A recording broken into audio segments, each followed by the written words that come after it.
Tere lugupeetud daamid ja härrad, poisid ja tüdrukud, olete sattunud kuulama Seven Blaze'i podcasti järjenumbriga 13. Mina olen Jaan Kruusmäe ettevõttes Seven Blaze ning täna on meil külas Andres Kõpper Nöpist ja Joosep Järvesaar, kes on 1/3 siis Cartoonist. Ja siis hakkamegi kohe pihta, et teemaks täna on muusikud sotsiaalmeedias. Ja siis võib-olla küsingi alustuseks, millega te igapäevaselt siis oma leiba teenite ja mis on see, mis teid hommikuti erutab?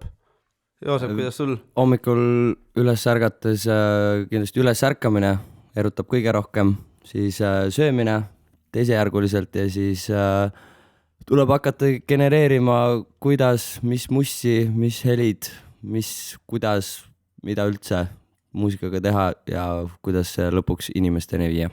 Ma nõustun sellega, et söök on üsna tähtis asi hommikuti. Ma isegi tihti peale esimese asjana räägin söögist. Aga igapäevaselt ma arvan, et mida aeg edasi rohkem on läinud, seda suuremat osakaalu siis omapoolse nööpiga tegelemine ja muusika tegemine. Mis te hommikul sööte tavaliselt? Minu hommikusöök on tavaliselt Mamos.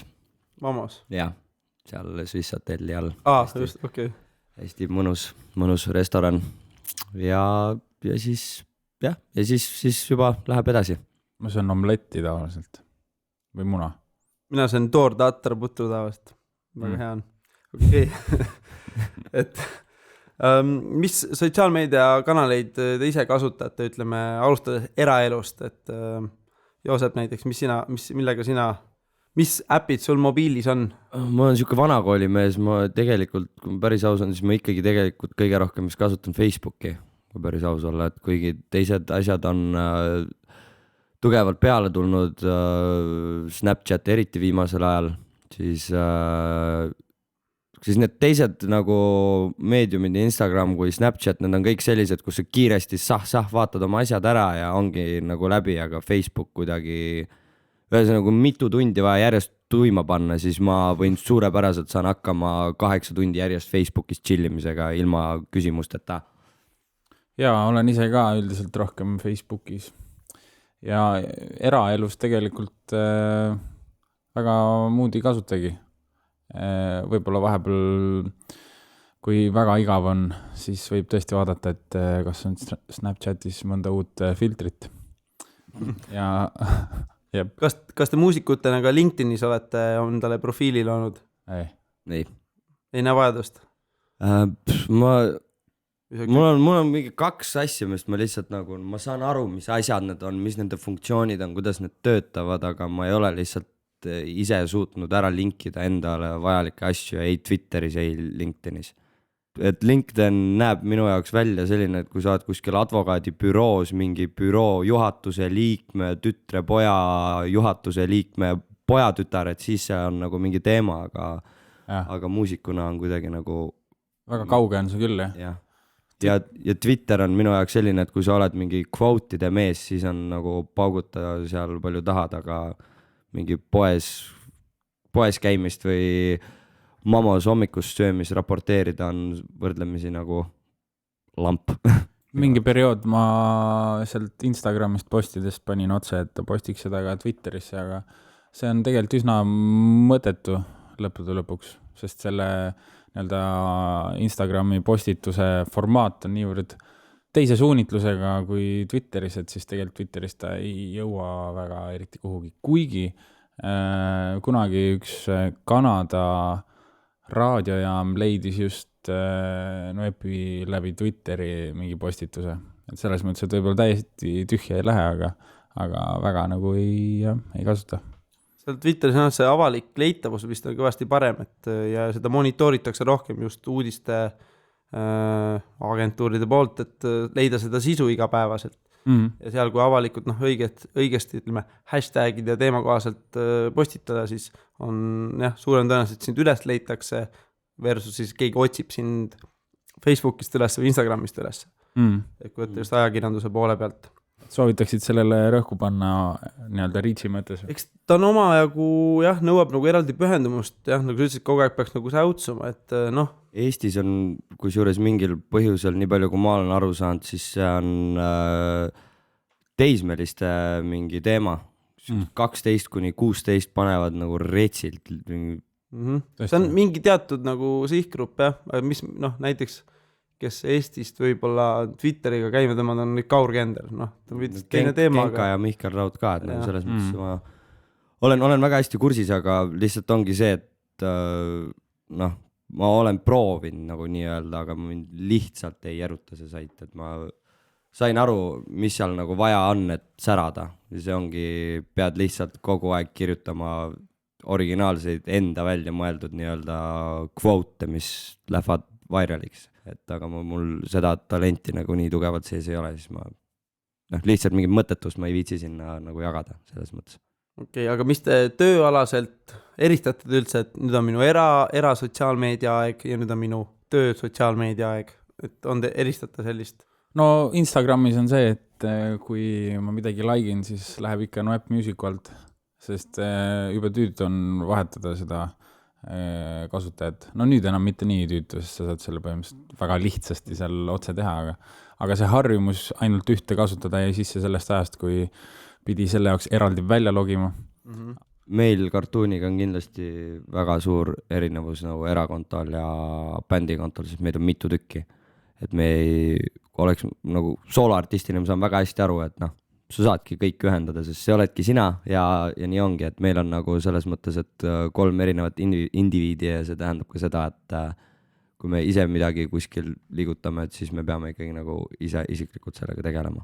Kuigi vahel arva saab ikka ainult erakontole ka pandud mõne pildi, mis tundub olevat ikka liiga isiklik või nagu, miks peaks see kedagi Noepiga suhtes väga huvitama. Äkki ühelt poolt, et kui muutuda ise väga isiklikuks, et siis see fänn on nagu lojaalsem või kui ta sind nagu tegelikult otseselt ei tea, aga siis ta arvab, et teab rohkem. Ja mingil määral see nii toimib küll, aga see on ka sisetunde küsimus, ma arvan. Ma arvan, et minu enda Instagram on suht selline nii-öelda filtrita küll, et ma ei näe põhjust, kuna ma ei ole fotograaf ega videograaf seal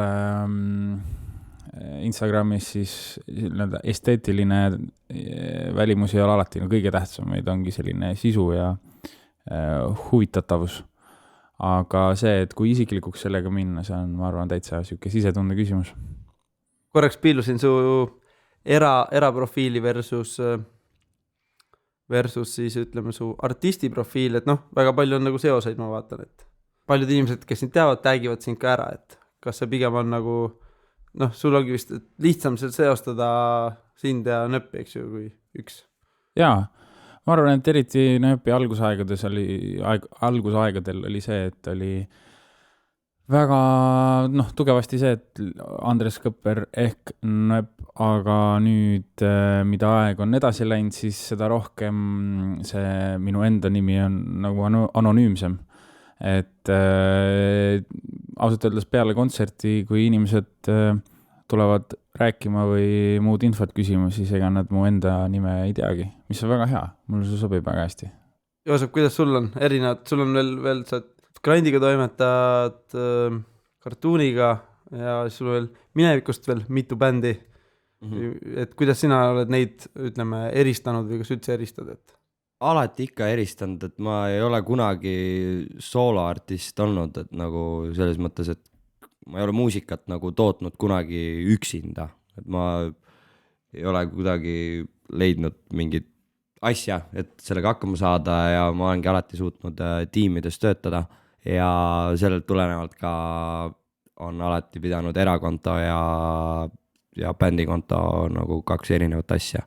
Kuigi ikkagi kui on vaja midagi promoda, siis kõige ustamavad fännid on ikkagi enda sõbrad, tuttavad, et selles mõttes, et kui neile midagi vaja teada anda, siis võib seda vabalt ka enda konto pealt teha, selles mõttes. Kas teil Tinderis on konto? Ei. Mul oli kunagi, aga enam ei ole pool aastat olnud. Okei. Lähme siis muusika peale ka rohkem üle, et kas sotsiaalmeedia on aidanud teie karjäärile kaasa? Jah, minul oli kõige esimene kogemus oli aastal 2007, kui me Peetersiga MTV auhinna võitsime ja tegelikult see asi oligi võimalik tänu sotsiaalmeediale.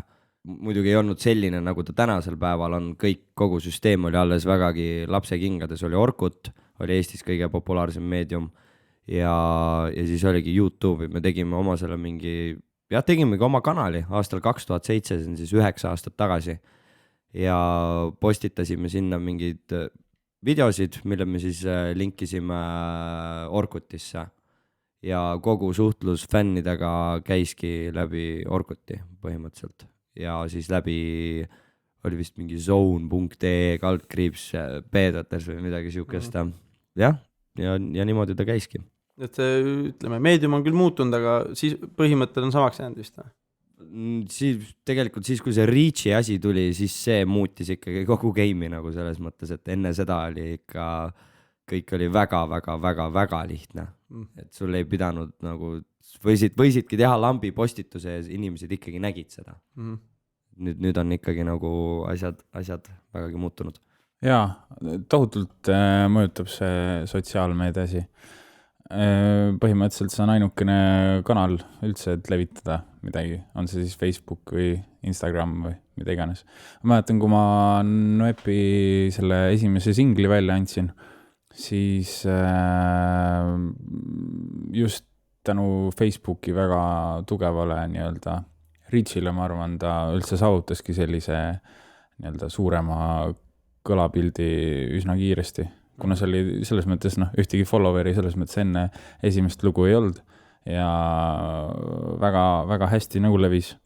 Ja teistpidi on praegu ka jooksvalt, ütleme, et kui on mingid kontserdid või välismaal käimine või kuskil stuudios salvestamine, et see väga hästi nii-öelda promob seda, et mis parasjagu käsil on ja mis tulemas on.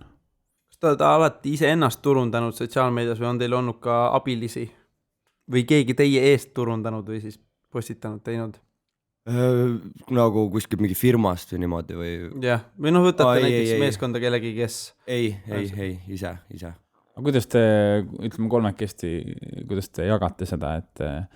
No minu nagu räägin inglise keelt suht okeilt, aga nii grindiga kui ka kartuuniga ma olen mingis mõttes on alati copywriter olnud, aga mul on selline kiiks küljes, et ma juhuslikult olen düsgraafik, nagu ilma naljata ma olen düsgraafik, ma võin mingeid asju välja mõelda, aga mul sõnastus läheb kuidagi mingi, ma ei tea kuhu kohta, et ideed on alati head ja siis grindis on alati Mihkel Kaarel üle vaadanud ja nüüd kartuunis mina kirjutan nii-olla selle tooriku valmis, et milline see postitus olla võiks ja siis Ago editib selle päris inglise keeles ilusaks.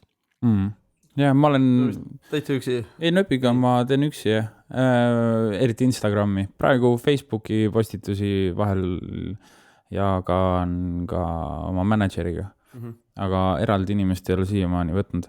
Ma just meelega ka ei ole seda teinud, sellepärast, et kunagi, kui ma tegin üks bändi nagu Tenfold Rabbit, siis ma mäletan, siis oli mingist hetkest, kui annad nagu need ohjad käest ära, et keegi teine sellega tegeleks, siis ise muutud kohe nii laisaks ja kohe üldse ei pinguta sellele, siis ma arvan, et see käib kohe väga kiiresti alla. Seda on ausalt öeldes, kohe on, ma ei hakka siin nagu nimesid nimetama Eestis, aga seda on kohe tunda, kui mingi manager ja kuskilt mingi kontserdikorraldus ja mingid suuremad asjad on nagu mängus, et see autentsus nagu kaob väga kiiresti ja sellelt tulenevalt siis ka vaatad, et ansamblil on, ma ei tea, 50-60 000 fänni ja viimase mingi 5 postituse likeide arv on 6 laiki per postitus, et see ongi täpselt see koht, kus see kreatiivsus kaob ära, et see, kõik see postitus ju tegelikult hakkab juba sellest esimesest sellest, et kuidas sa pöördud mingi, kui sa kirjutad my dear fans või kirjutad mingi this concert will be in there 20 euros per concert, buy tickets now. See lihtsalt fiilid seal ära kohe ja täpselt samamoodi teevad seda ka fännid, nii et sellepärast see ongi suhteliselt mõttetu lasta kellelgi seda teha. Jep. Ma olen ise agentuuril ka pannud tähele seda, et alati kui paljud tulevadki selle sooviga, et nüüd võtke ja tehke kõik meie eest nagu ära, aga siis hakkab see heas mõttes sõdimine või harimine pihta, et ei saa nagu niimoodi, et ainult üksinda teha, et teeme teatud siukseid töid ka, aga need koostööd alati pika peale nagu, meil endal on nagu totter teha, et noh, et pigistad kliendilt mingiki sisendit, aga ta ei viitsi enam nagu kaasa mõelda, sest tal on nii palju mugavam nagu maksta. Aga tegelikult see, noh, tõde peitub see heas koostöös tegelikult, noh. Et saab see enda see tegemine tulla, eks ju, ja siis ütleme, tugiisikud saavad nagu siis võimendada teie tegevust näiteks. No, Photoshopi ma võib ise ei hakka, eks ju, näiteks. Või teete seda ka ise? Teen ikka ise, jah. Tulid. Et võib-olla nendele, kes peavad ise kujundama Photoshopi mõika, siis siuke tore tööriist on nagu canva.com, C-tähega siis, nagu canva.com, see on hästi lihtne enda sotsiaalmeedia postitusi kujundada. Canva.com. Jah, okei. Kas teil, kuidas see nagu, ütleme, sotsiaalmeedias toimetama hakkamine, et kõigepealt teete lood valmis ja siis näiteks Andrus, sul oli niimoodi, et sa tegid loo ära ja siis läksid laivi nagu. Et kui pikalt teha ennem, ütleme, et mitu kontserdit tuleb ennem ära teha, enne kui sotsiaalmeediasse läheb või teed ennem sotsiaalmeediasse konto ja ütled, ma hakkan varsti mussi tegema või? Ma arvan, et enne ei pea kontserte kindlasti andma. Selles mõttes, et nagu kas või üks lugu peaks vähemalt olema olemas, et sul midagi oleks. Aga kontserdid minu arust tänapäeval ei ole üldse nii väga. Sa võid ka väga vabalt olla väga populaarne ja mitte kunagi mitte ühtegi kontserti anda. Ma tean, et osad mingid sellised elektroonilised artistid ongi sellised, kes nagu ei esinegi. Ja lugudel on sellest hoolimata miljoneid ja miljoneid kuulamisi. Tundmatu, mul tuleb isegi meelde üks tundmatu, nii-öelda tundmatu Läti artist Tobu, kes teeb, Tobu ongi nimi, läti keeles ilmselgelt ei tähenda sama, mis eesti keeles, aga tüübil on enda YouTube'i kanalil on juba vist mingi 1 miljon subscriberit ja lugudel on 7-10 miljonit ja niimoodi, et järjest postitab, teeb siukest mingit Avicii-laadset kuidagi siukest mingit tränalikku, mingit EDM-i tümmi ja pole kunagi kuskil üles astunud ja ütles, et ei astu ka, et on nii häbelik, et ei taha seda teha ja tegi oma plaadifirma endale ja nii palju ma kuulnud olen, ostab endale igast muhedaid asju. Aga vastupidi, kõigepealt on kontserdid ja siis? Ma arvan, et see on isegi mingis mõttes tüüpilisem, eriti nii-öelda bändi maailmas. Et mitte enam tänapäeval võib-olla tõesti tegelikult. Et kas või võtta, et kui me Tenfoldi tegime, siis ma arvan, et me Insta tegime ikka peale 2 aastat tegutsemist. Aga siis ei olnud Insta võib-olla teema ka. Et nüüd, kui kanalitest jutt ongi, et mis on need turunduskanalid internetis, mida teie olete tundnud, on toonud teile kõige rohkem kasu? Kartuuni asjus kindlasti on see olnud YouTube. Et need YouTube'i kanalid, kuhu meie lood on üles laetud, et see on nagu, ma julgen väita, et see ongi nagu kogu meie selle asja võti. No kunagi muidugi ei tea, et kui oleks ise need lood pannud SoundCloudi või teinud mingi oma YouTube'i nii-öelda mingi süsteemi, aga ma julgen oletada, et see reach ja inimeste tähelepanu oleks umbes äkki mingi 1000 korda väiksem. 1000 korda, ma arvan. Kuigi ma ütlen, kunagi ei tea, mingid asjad võivad lihtsalt ka iseenesest vairaliks minna, aga kuidas te saite need oma lood nendesse YouTube'i kanalitesse? Saatsime demoboksi. Ja siis pandi ülesse? Jah. Kas siis on põhimõtteliselt teie fame on lihtsalt need kuulamised, mitte lihtsalt ütleme kuulamised või ja siis ütleme YouTube'i see revenue on siis nende kanalite enda oma? Kas te vist YouTube annab kuulamiste eest raha ka? Jah. Nii, kas see raha läheb siis selle kanalile põhimõtteliselt? Jah. Okay. See raha läheb kanalile, jah. Aga jah, ülejäänud, mis on, kõik on Spotify'd ja need asjad, et need lähevad jagamisele. Ja, mul on endal olnud vastupidi, mul on olnud Spotify. See, mis põhimõtteliselt juhtuski iseenesest, nagu see, et võib ka nii juhtuda. Yeah. Et mul selles mõttes joppas jah, et mul see move ise läks ringlusesse just seal Spotify's ja seal nagu tõi selle tähelepanu põhiliselt. Millest see erinevus võis tulla niimoodi? YouTube versus Spotify, et mille järgi ma peaks nüüd valima, ütleme, tahan ka hakata artistiks, et mis kanali ma võtaks enne? Ma arvan, et Cartooni see YouTube'i süsteem on selles mõttes väga hea, et kui sul on üks kindel kanal, et siis nii-öelda jätkusuutlikkus on seal võib-olla stabiilsem. Et nii-öelda iga looga niimoodi jopata Spotify's on väga palju raskem kui see, sul on kindel ikkagi väga suure reach'iga kanal juba ees olemas, kuhu sa enam-vähem kindlalt niikuinii selle loo üles saad sa selle baaskuulajate arvu ja sealt on juba edasi palju lihtsam minna. Kas sul? Absoluutselt tõde ei ole nagu olemas, et selles mõttes, et see ei ole isegi, et kas YouTube versus Spotify ja siis on veel eraldi on ka SoundCloudi artistid. Et selles mõttes, et see ongi nagu mingi asi plahvatab SoundCloudis kuidagi mingite jagamiste asjadega, mingi asi plahvatab Spotify's tänu sellele mingi global charge ja saadki kuskile mingisse toppi sisse ja sealt leiavad paljud inimesed ja väga palju on ka plahvatabki YouTube'is, et hakatakse seda linki kuidagi share ima või seostama millegiga, et ma arvan, et absoluutne tõde on see, et panna kõikidesse nendesse kanalitesse. Minu arust Oh Wonder oli hea näide sellest, kuidas nad Spotify või sealt SoundCloudist väga tõusid lendu. Nad iga kuu panid selle ühe loo panid SoundCloudi just ja sealt tuli ikka päris hea reach neil. Nägin vist positiivusel neid, nad ütlesid ka, et nad on vist mingi 9 kuud tegutsenud. Mingi ligi aasta kuskil. Kus nad pärilt on? Nad on UK minu arust. Jah, kuskil ütlesid, läksid kellegi ema koju ja hakkasid mussi tegema ja iga kuu läksid ühe loo välja ja nüüd olid siis positiivusel jõudnud omadega. Päris äge. Ja üldse see süsteem neil oli ka minu arust päris tore, et muidu see tüüpiline singlite väljaandmise nii-öelda raadioga arvestamise graafik on selline, et sa ikka väga tihti ei saa neid lugusid välja anda. Aga samas ma usun, et see päris palju võib nagu muutuda sellepärast, et see inimeste uue info ja uue nii-öelda muusika vajadus on niivõrd tugev, et kui sa ainult raadiot järgi kuidagi seda planeerid, et siis võid justkui oma mingisuguse järjepidevuse ära kaotada.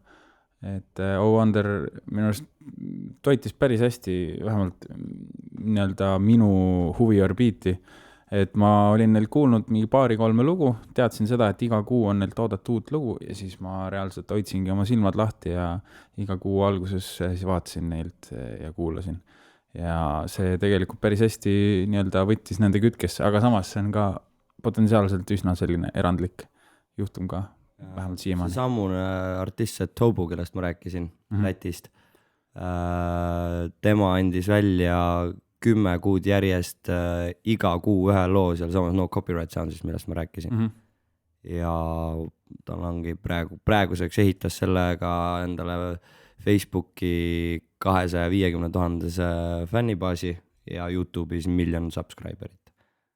Et see 1 million subscriberit on ikkagi juba nagu produtsendi või muusikuna on ikkagi juba väga-väga hea relv. Et ma räägin tal lihtsalt nagu paari kuuga tõmbab 7 miljonit nagu kuulamist peale lihtsalt oma kanalis. Mis sa mõtled, ma nii kuulan oma muusika kogu aeg SoundCloudis, et kogu aeg tunnen, et kas ma peaks nüüd edasi liikuma, et ei jääks nagu kinni vanadesse harjumustesse. Et SoundCloud on vist, ei ole enam pikka pidu seal, nii palju kui ma aru olen saanud. Nad väga võitlevad selle copyrighti teemaga, nagu veits teevad endale nagu, et see on, mina ise... Ei, major labelid võitlevad selles mõttes, et SoundCloudis kuulatud klikid ei muutu kuidagi rahaks. Ja see ongi, et labelid astuvad praegu vahele. Ja kui või juba on ju võetud kõik mingid Martin Garrixid ja Major Lazer vist ei olnud, aga mingid väga-väga suured artistid lihtsalt võetakse mingid suured nagu selles mõttes nagu uploadid maha, mis tegelikult artisti jaoks on tähtis, et sul on seal meediumis on mingi track, kus on 100 miljonit kuulamist, kas sa saad selle eest raha või ei saa, see on ikkagi nagu su profiil ja sa näed, see näitab nagu nii-öelda suurust, vaata. Ja väga suured errorid on praegu kogu MySpace'iga. Et minu arust ka Spotify ei teinud ka mingit värki just, et Spotify's saab hakata mikse kuulama, mis siis, no väga-väga paljud inimesed ju kuulavad mixe selles mõttes, et sa paned mixi peale ja sul on tunniks ajaks muusikat, mitte et sa pead iga 2 minuti tagant vahetama. Ise helistan ka niimoodi kuulata, mul on mingi teatud mixtape'id või listid, et siis. Et mixtape'id, podcast'id ja kõik sellised asjad, et need peaks olema varsti saadaval ka Spotify's. Kas te näiteks, me paneme oma podcast'id alati SoundCloudi, blogisse üles ja viitame SoundCloudi, et kas te soovitaks meile ka, et kuskil veel levitada, et pannagi Spotify'sse või veel ei saa, ütlesite ka? Ma ei tea, ma ei kujutagi ette, mis süsteem selle Spotify'ga on. Või peaks YouTube'i ka panema enda, podcast'id üles või? Lihtsalt mugavuse pärast. Eestis on minu arust see küll, et SoundCloud on suht võõras ikkagi nii-öelda enamikele. Või nagu ei ole suur protsent inimesi minu arust, kes SoundCloudis tegutsevad, nagu kuulavad. See oleneb võib-olla muusikas ka, et selline on nagu klubisem muusika. Kuidagi SoundCloud ju algselt, nüüd on jah, selles mõttes mingi indie-bändid ja asjad ka seal, aga algselt ta oligi ikkagi kuidagi mingi DJ-dele ja klubi muusika nagu inimestele pigem minu arvates. Nüüd ta on kindlasti laiemaks läinud, aga SoundCloudi ikka nagu, kuna ta on Facebookiga lingitud, siis tegelikult on päris palju SoundCloudi kontosid. Et me tegime SoundCloudis endal, või tähendab see label nagu tegi seda meie eest, et kui sa tahad lugu tasuta alla laadida, siis Facebookis seda enam ei ole võimalik teha, et like to download, aga SoundCloudis veel on. Et tahad loo alla tõmmata, siis pead hakkama ka nagu follow ema. Aga pärast võid kohe maha ka võtta selles mõttes, et see ei ole nagu kohustuslik, et see on selline soovituslik.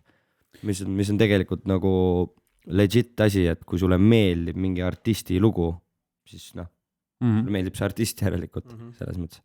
Nägin kunagi mingit kaarti selle kohta ka, et või mingit statistikat, et see on regiooniti päris erinev. Et kui võtad Põhjamaad, võtad Rootsi ja Norra, Taani, siis neil on, ütleme, lõviosa ongi Spotify. Eestis on lõviosa YouTube ja nüüd Spotify järjest kerkib ja SoundCloud on mingisugune väike ka törts. Ja vist USA ja Saksamaa on päris SoundCloudi nii-öelda lembelised veel. Okei, ühesõnaga, ma panin endale siia ka memo, et podcastid YouTube, et tuli meelde, et meil käis HD Tanel käis ükskord siin külas ja siis ta pani oma YouTube'i kanalisse selle, et sama podcasti, siis see seal sai kuskil 8000 kuulamist versus meie 800. Et tegelikult jah, tänud teile, et kuulajatele ka, et siis saab varsti YouTube'i vahendusel saateid kuulata. Aga kui juba teemaks läks selle riikide juurde, et on veel mingid erinevus, mis te olete märganud, mis on, ütleme, kas siis maa või kultuuriga seotud, et kui ma tahan, üks on see, et Eestis tegutseda versus ma tahaksin Euroopas kuulsaks saada versus ma tahaksin maailma kuulsaks saada, et on seal mingid vahesid ka, et saate tähendada näiteks, et teie Facebooki kontodel, seal on väga täpselt vist näha, et kus on fännid tulnud, eks ju. YouTube'is on ka näha, kus kuulamised on aset leidnud. Et mis riikide ise olete täheldanud, mingid erinevus oskate välja tuua äkki? Meil on Eesti, on mitte kuulamiste arvult, aga Facebooki fännide arvult on Eesti on esimene, siis on UK, siis on Holland ja siis on vist Brasiilia või midagi sükest. Lõuna-Ameerika on väga huvitav nähtus. Mul vahelduvad need nii-öelda 3.-4. koht on tihti peale kas Mehhiko või Brasiilia või midagi sellist. Mass on päris suur on selleks. Mul üks vana kursaõde, kui ma Barcelonas õppisin, kes on ise Mehhikost, ütles, et käis seal kuskil kaubanduskeskuses, siis kuulis sealt minu lugu. Siis mõtlesin selle peale, et päris põnev. See oleks ju äge minna kontserdit tegema, et üle Atlandi ja. Absoluutselt, muidugi, väga cool oleks. Aga mul on samuti, ma arvan, Facebook on kindlasti Eesti number 1. Aga Spotify's ma arvan, et Eesti ei ole kindlasti. On Rootsi ja siis UK ja Saksamaa on vist nagu need top 3 vahelduvad omavahel. Kas teil koduleht ka on muidu? Mul ka ei ole. Ma ostsin selle domeeni küll kunagi ära, aga kuidagi iganenud on see formaat ka võib-olla, et keegi ei otsi väga seda. No sa olid geenius, et sa endale sellise nime valisid, mida kellelgi ei ole või kuna meil ei olnud mitte mingit plaani ja me lihtsalt hakkasime mussi tegema, siis ma saatsime selle loo sinna YouTube kanalile ära, ütles, kas teil nimi ka on, ütlesime, et ei ole, siis no pane midagi, panime ära. Siis hakkas kerima ja siis hakkasime tegelema, siis mida. Algul oli küll päris tüütu see YouTube'i, paned kartuun, ikka kogu aeg tulid mingid multikad. Ja siis me tegime nalja omaette, et noh, kui kirjutasidki kartuun, siis tuli mingi Cartoon Networki mingi asi, millel oli 16 miljonit vaatamist, siis mõtlesime, et jah, kunagi peaks sellest vaatamised üle saama, ja nüüd ongi seal On and Onil vist on mingi 20 miljonit või midagi siukest. Tuleb essana, ette ilusti. Nice. Aga mõlema puhul ma tegelikult nagu, kuidas öelda, et miks te arutate nii, et teil see fännide arv, kuulamiste arv, noh ütleme siis kartuuni puhul YouTube versus Facebook ja siis Nöpi puhul Spotify versus Facebook, et miks see nii on või?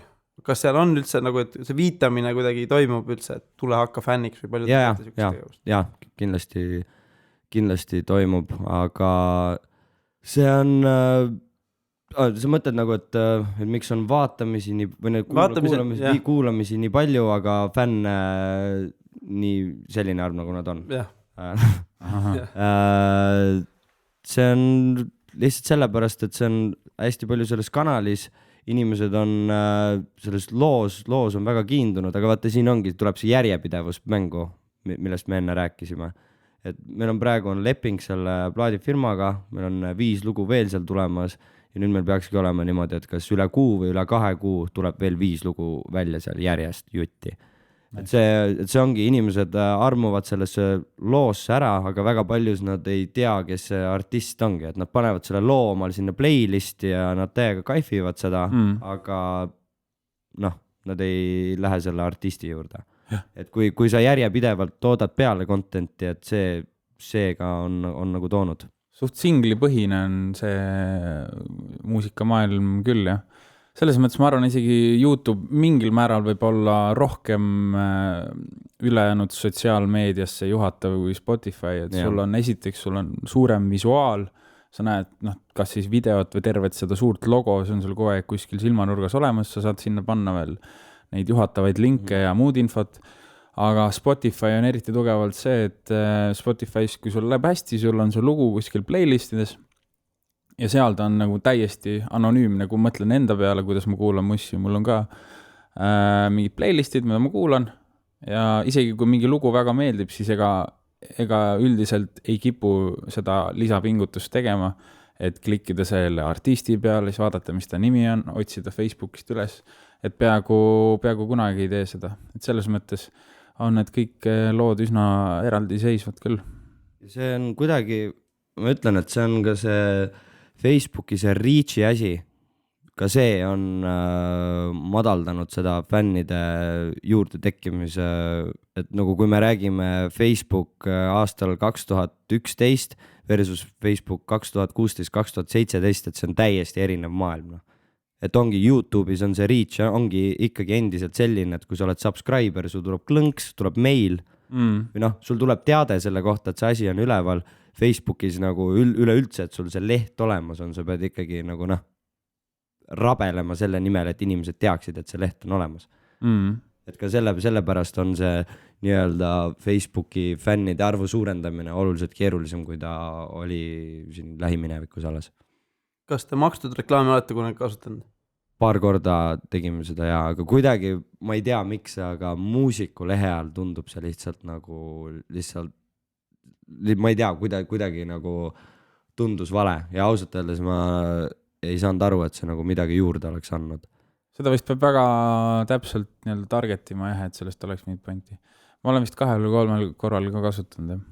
Seal on näiteks miks ma enam kodulehe tõin nagu mõttes ennem oli, et seal ma näeksin ise, et kuidas see ütleme, ahel võiks olla, et näiteks inimene avastab teid X kanalist, Spotify, YouTube vahet pole, teil on kodulehe viide, kus on, ma ei tea, mingi tore asi lisaks, eks ju.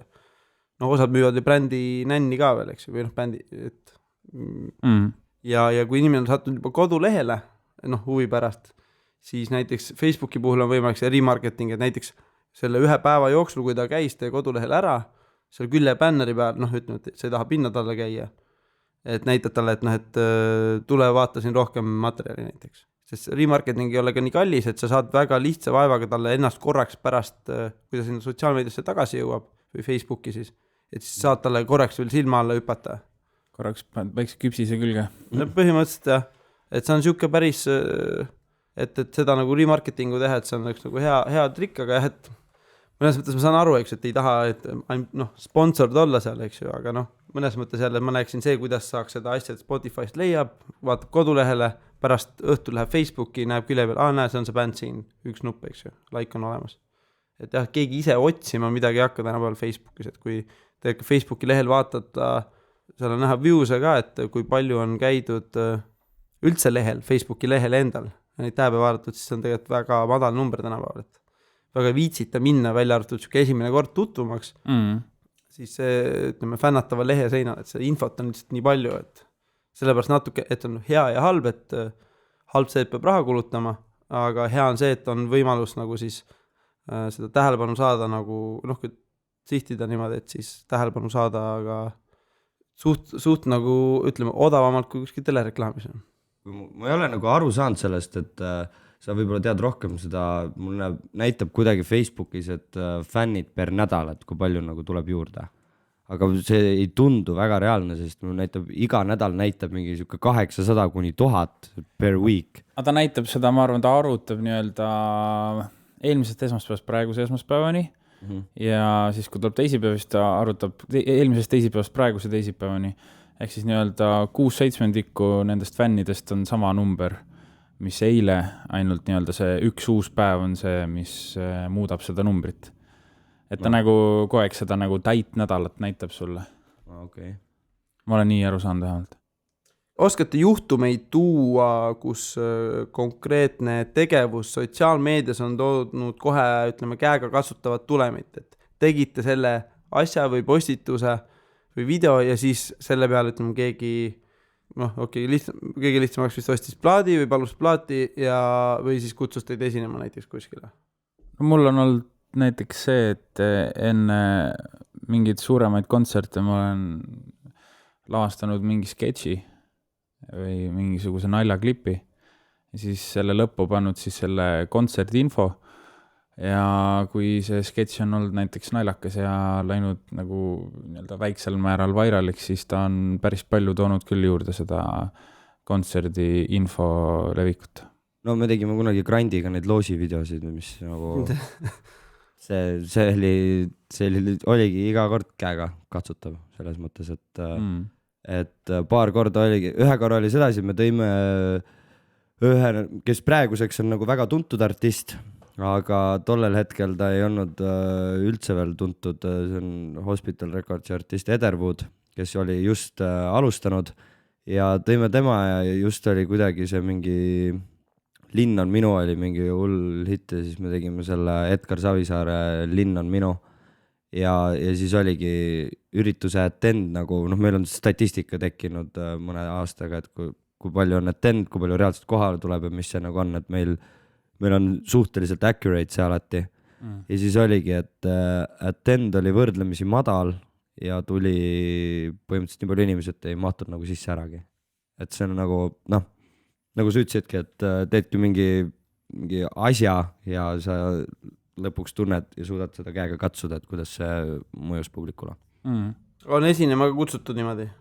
Ma ei kujuta ette nii konkreetset asja pole olnud, et oleks mingi konkreetse video postitanud ja selle arvelt oleks kutsutud. Aga tihti peale, kui on kutsutud, siis on välja toodud küll nii-öelda neid videosi, mis ma vahel filmin peale kontserti, kus siis kas siis inimesed nii-öelda karjuvad või laulavad kaasa. Et selline nii-öelda publiku kaasatus videolt näha, see annab, ma arvan, kindluse küll kontserdi korraldajatele. Nende videode puhul veel, et ma vaatan enamasti, vähemalt kartuuni puhul kindlasti lähete video tahate YouTube'i. Ei, kui me ise oleme midagi postitanud, mul siiamaani mul ei ole vastus selle jaoks, miks meil enda YouTube'i kanalit ei ole. Kui me oleme mingit videot tahtnud kuskil postitada, siis me oleme seda teinud Facebookis.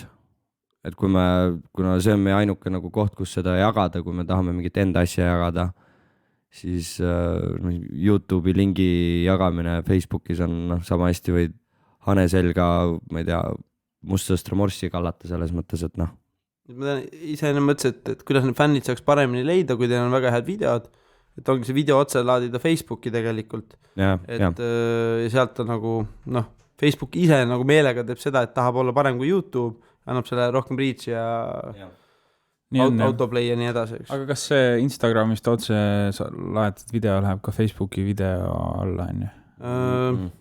Otse, sa saad share'ida seal vist või? Minu arust share imisega ongi kõige hullem kamm. Ta keerab kinni ka veel rohkem. Et selles mõttes... Otse video ainult Facebooki. Mulle on vähemalt tundunud, nii et see on nagu only way to go. Ükskõik, mis teine meedium vahel on. Kuigi Instagram on nende enda oma, siis nad on ikka nagu... See Instagrami video ei tööta ka Facebookis nii hästi minu arust. On kuidagi siuke kahtlane veits. Et nagu nende enda see süsteem on ikkagi nagu kõige mõistlikum. Sellised lõpumõtted siis teilt küsida ja uurida, et mis oleks teie poolt soovitatavad esimesed 3 sammu algajale muusikule, kes tahaks siis laias maailmas läbi lüüa. Et tema siis tegevuste järjekord sotsiaalmeedias. Kõigepealt fänni T-särgid teha, siis muusika tõmbamisprogramm tõmmata ja siis teha Facebooki page ja siis hakata mõtlema, et mis mussi ma tegema hakkan. Ei, sotsiaalmeedias just jah, et kui muss kõrval jätta. Ütleme, et ma teen juba täiega head mussi. Mängin kodus nurgas džembet ja siis tahaks nüüd laiale maailma seda jagada, et mis ma nüüd, ütleme, 3 esimest sammu oleks, et mis ma tegema pean? Ma isegi arvan, et tegelikult nagu kuna mingi kõrvalisi inimesi ega midagi ei ole, äkki esimene samm olekski Facebook ikkagi, ma arvan. Facebook, SoundCloud või YouTube'i kanal, et kuhu see muusika üles laadida ja siis juba kõik teised meediumid sinna lisaks Instagram, Snapchat, Twitter ja nii edasi. Mis ma seal kanalist tegema hakkaksin? Esimene asi või mille peale tasub küll mõelda, võib-olla mida tihti peale alla hinnatakse, on ka see, et mingisugune visuaalne konkreetne kuvand. Et see oleks selles mõttes ka järjepidev, et ei muutuks iga kuu, et mõtled, nüüd ma teen uue disaini ja nüüd me tellisime sealt ja nüüd on see, et enne kui sa üldse midagi launchid, et siis oleksid üsna kindel selles, et milline see kas siis logo või visuaalne nii-öelda see pilt või asi sul on, sellepärast, et päris palju see salvestub ka nii-öelda kuulaja nii-öelda taga kolpa ära, et igal pool, kas on sul see Spotify väikene kastikene, mis on seal mõned pikslid suur, või on ta YouTube'i see või Facebooki display picture, et selle peale tasub küll mõelda. Siinkohal vist Grind on väga hea näide sellest visuaalsest järjepidevusest, et kindel penti teema, et see on nagu äge olnud, et jah. Vot, aga viimane küsimus. Kuidas näeb välja sotsiaalmeedia edaspidi, ütleme, 2020 muusikatööstuses? Kuidas see mõjutab seda? Ma ei oska nii lähitulevikku ette ennustada, aga ma võin ennustada ette, kuidas see asi on aastal 2070 või 2100 või midagi siukest. Mina ennustan seda, et väga hea, et see nüüd salvestub kuskile, siis keegi äkki 100 aasta pärast Profet. Jah, koogib selle välja, et ma arvan, et kuna kõik asi liigub sinna mingi virtuaalreaalsusesse ja kõike kuhugi sinna, siis ma arvan, et lisaks nendele prillidele, mis sulle pähe pannakse sõrme otsa mingid süsteemid, mis juba nagunii praegu tegelikult ju tehakse, need liikumisandurid ja seda. Ja ma ennustan, et muusika kui sellisel kujul, nagu tal täna on, kaob ära. Et sul ei olegi muusikat, sa paned omal need asjad külge ja sa lähed nii-öelda kuskile festivalidele, kus ei ole enam muusika, ei ole audio, vaid muusika on mingi emotsioon, mingi tunne ja sa saad ühes ajaruumis viibida inimesega, kes näiteks ise on Hiinas ja siis sa mingid emotsioonid ja mingid laengud kuidagi seal põrkuvad omavahel ja siis te jagate seda kogemust mingite võngete kaudu, et sa ei kuula enam muusikat ei kodus, ei lähe kuskile klubisse, ei lähe festivalile, vaid ongi virtuaalreaalsuses lihtsalt oled nagu mingi vesihõljuk või ma ei oska öelda.